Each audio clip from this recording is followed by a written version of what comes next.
दोस्तों आरबीआई ने पेटीएम के ऊपर एक ऐसा बॉम्ब फोड़ दिया है जिसके बाद में इसके यूजर हिल चुके हैं। दरअसल पेटीएम पेमेंट बैंक 29 फरवरी 2024 के बाद में आप यूज नहीं कर पाओगे जिस तरीके से यूज कर पा रहे थे अभी तक। इनकी कई सारी कोर सर्विसेज पे इसका इफेक्ट पड़ने वाला है। अगर आप पेटीएम यूजर हो, अगर आपका पैसा पेटीएम के अंदर है, अगर आप फास्टैग यूज करते हो, अगर आपका वॉलेट भी है पेटीएम के अंदर, तो भैया ये वीडियो देखना आपके लिए उतना ही जरूरी हो जाता है जितना कि आपका पेटीएम के अंदर फंसा हुआ पैसा निकालना जरूरी हो जाता है। दरअसल क्या था कि जब एक वीडियो काफी ज्यादा वायरल हो रही थी इन मोहतरमा की, तो कोई विश्वास नहीं कर रहा था। सब कमेंट के अंदर यही लिख रहे थे कि 29 फरवरी होती ही नहीं, ये नहीं होता, वो नहीं होता।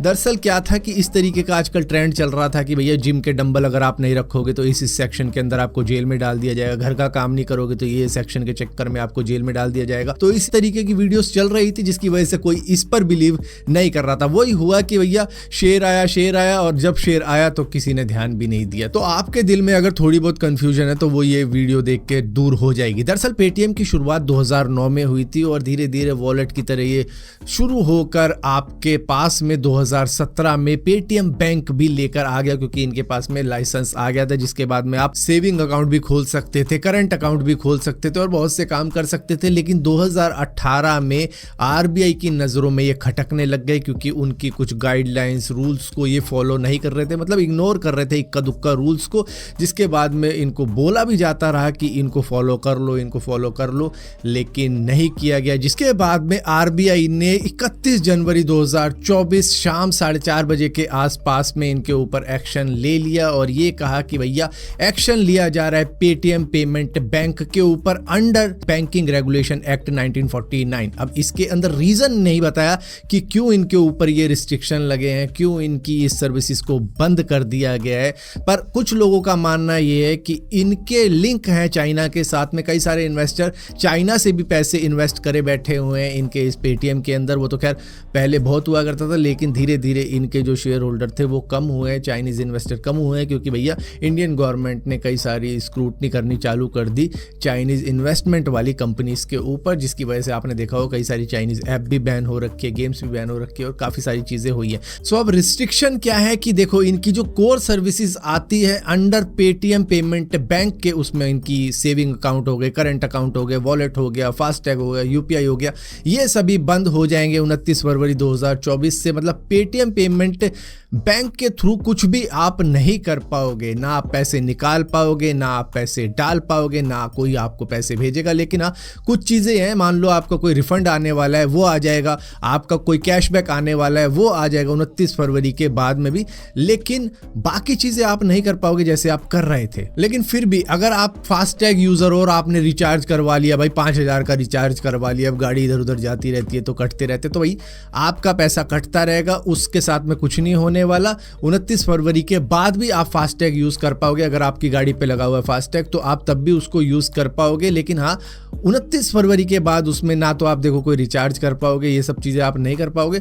तो इससे बढ़िया यही होगा कि आप कोई और फास्टैग लगवा लो, किसी और बैंक का फास्टैग लगवा लो, उससे भी काम हो जाता है। बट अब वो लोग आ जाते हैं जो कॉन्स्टेंटली पेटीएम को यूज कर रहे हैं, उनका वॉलेट भी है, उनका अकाउंट भी है, सब कुछ है उनका पेटीएम के अंदर। तो भैया उनको सिंपली करना क्या है, उनके पास में अगर उनका सेविंग अकाउंट है उसके अंदर पैसे हैं तो दूसरे बैंक के अंदर वो पैसा डाल दो। अगर आपका अकाउंट है दूसरे बैंक के अंदर नहीं है तो खुलवा लो, वहां पर पैसा ट्रांसफर कर देना 29 फरवरी से पहले। अगर आप वॉलेट यूज कर रहे हो उसमें पैसे डले हुए तो कहीं और ट्रांसफर कर दो। और इसी के साथ साथ अगर आप पेटीएम क्यूआर कोड का वो जो एक साउंड बॉक्स आता है ना, उसको भी यूज करते हो कि भैया इतनी पेमेंट रिसीव हो गई, इतना पैसा प्राप्त हो गया, ये सब बातें बताता रहता है वो, तो उसको यूज करते रहो, कोई दिक्कत नहीं है, वो काम करेगा।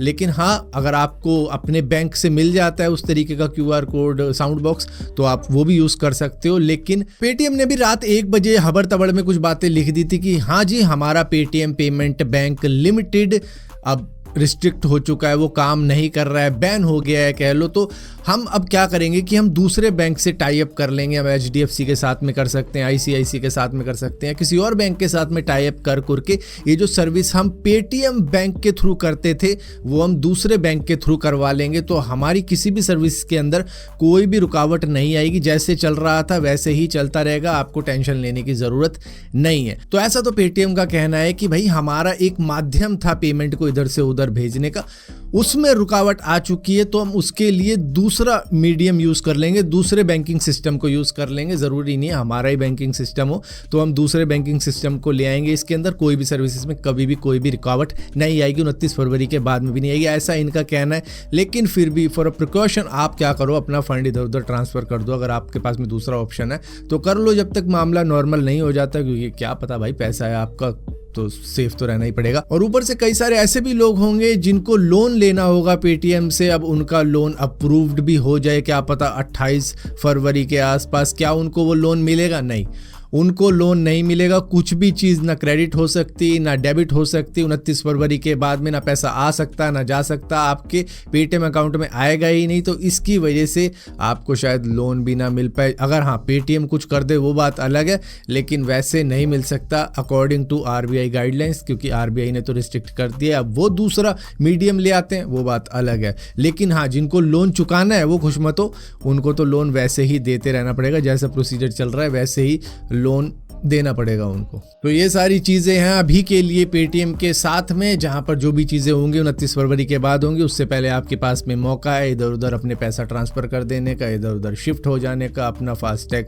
का अगर रिचार्ज करवा रखा है तो उसको यूज़ कर लो, 29 फरवरी के बाद में भी चलेगा, वैसे कोई दिक्कत नहीं है। पेटीएम का कहना ये है कि हम दूसरे बैंकिंग सिस्टम को ले आएंगे। तो भैया ये सारी बातें हैं, लेकिन बचाव के लिए मैं तो यही कहूँगा, पैसा है पेटीएम के अंदर तो कहीं और ट्रांसफ़र कर लो। मैं तो खैर पेटीएम बहुत टाइम से यूज़ नहीं कर रहा, सही बताऊँ तो।